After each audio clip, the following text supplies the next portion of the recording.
Hey everyone, and welcome. Tonight, we're going to take a little trip into one of the darker corners of the internet. We're going to explore some of the most chilling, so-called real-life ghost stories ever shared on Reddit.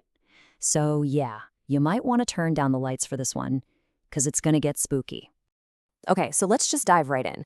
I want to start by asking you something. What is the absolute scariest story you have ever read online? Just think about that for a second. Well, tonight we are digging into a super famous Reddit thread where people shared their most terrifying real-life experiences, and we're going to unpack a few of the wildest ones. All right, let's ease into it. We're going to start with encounters that are, well, they're strange and deeply unsettling, but maybe not, outright dangerous. These are the stories about those unknown shadows you see in the dark, the kind of figure you only catch for a split second before it's gone. So, our first story is from a user named Fish Says Oak Boomer. The scene is pretty simple. She's staying the night at her husband's friend's house. Her husband is out for the night with his buddy, so she just heads to bed by herself. So, in the middle of the night, she gets woken up by that weird, primal feeling that someone is watching her. You know the one. She opens her eyes and she sees what she thinks is her husband standing at the foot of the bed. But in her words, it was not exactly my husband. It was just this dark silhouette of a man with slumped shoulders and his head down. She flicks on the light and poof, he's gone. Vanished. Now, this is where it gets really chilling. She texts her husband, just to be sure, and he confirms he's still out. So, she could have just brushed it off, right? Just her eyes playing tricks in the dark. But the next morning, she mentions it to her friend's mom, and the mom just casually reveals that, oh, yeah, the house is haunted by the ghost of a farmer who died on that exact same floor she was sleeping on. And just like that, a weird moment turns into a confirmed paranormal encounter. Okay, so from shadows that you can see, we're now moving on to things that you can hear. And this is where the stories start to get a lot more personal, way more invasive. We're talking about voices that call out your name, sounds that seem to be right behind you, taking the fear to a whole new level. For this next one, we're heading over to a rural part of New Zealand. A Reddit user, LXFanasmile, is just out walking her dog. The scene is totally peaceful, green fields, it's quiet, just a totally normal evening walk. And that's when she hears it. It's her mother's voice, and it seems to be coming from a swamp nearby. And the voice is luring her, telling her to come closer to go into the swamp with her. Right away, her dog senses it too and starts growling like crazy towards the sound. And that was the exact moment she knew something was very, very wrong. She was so terrified she just booked it, ran all the way home, and when she bursts through the door, what does she find? Her real mother, sitting right there inside, totally safe and sound. The realization that whatever was calling her from that swamp was not her mom, that it was mimicking her voice, that's something that has kept her away from that place to this day. All right, things are about to get a lot more intense. We're now moving into the stories where the encounters aren't just a shadow or a voice. They're direct, they're interactive, and they are absolutely terrifying. This is where that line between our world and whatever's out there just completely dissolves.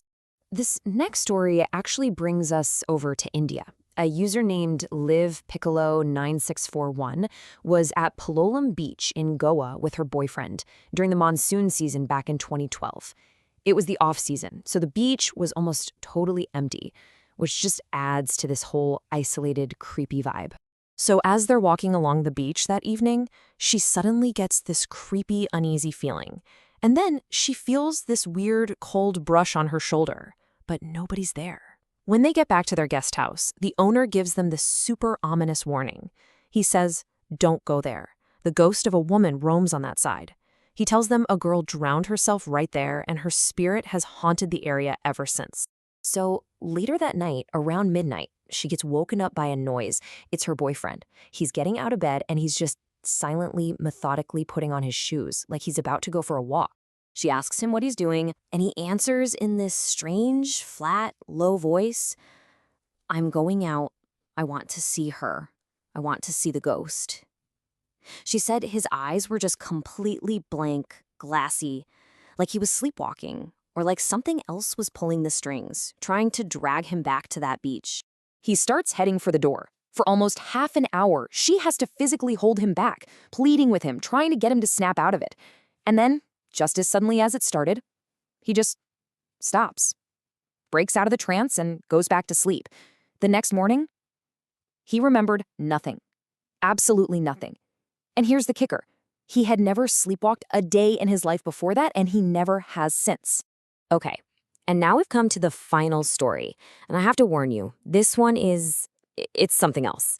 This one isn't just psychologically scary. It is genuinely horrifying because it involves actual, unexplained physical violence. So a user called Kaleidoscope Paradox remembers being at his cousin's house one day. He noticed that his cousin's bedroom door was all splintered and broken, and he just casually asked his aunt, "Hey, why is my cousin's door always broken?"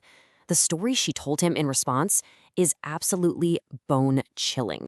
One night, the family hears their son screaming in absolute terror from his bedroom. His dad rushes to the door and finds something impossible. The door is unlocked, but it will not open. It's like some huge force is holding it shut from the inside. In a total panic, he has to literally break the door down. What they found inside, well, it's every parent's worst nightmare. Their son is on the floor, at the foot of his bed, just whimpering in pain and terror. And his entire body, from his head to his toes, is covered in human bite marks. The marks were in places he could never have reached himself, like all over his back and the backs of his knees. And through his tears, he told them that dark figures were laughing at him while they did it. And for anyone trying to find a rational explanation, this is where that door slams shut. They took him to a doctor for a full examination. The doctors officially confirmed, on the record, that the bite marks could not have been self-inflicted. They also did a full investigation for any sign of abuse in the home and found absolutely nothing. There was simply no logical explanation for what happened to that boy. So yeah, those were some of the most upvoted and, frankly, some of the most profoundly unsettling stories from that Reddit thread. Each one brings a different kind of fear to the table, and each one leaves you with these really uncomfortable, lingering questions. Reddit is just filled with thousands of accounts like these. They're these incredibly personal experiences shared on a global stage by people from all walks of life. And you have to wonder why. Maybe they're just hoping someone somewhere will believe them. Or maybe it's just a desperate need to get it out, to tell someone what they went through. And that really brings me to one final question for you. Are these just incredibly well-written stories, modern campfire tales that play on our deepest fears? Or are they something more? Are they unspoken truths, actual accounts of experiences that exist just on the edge of what our science and our logic can explain?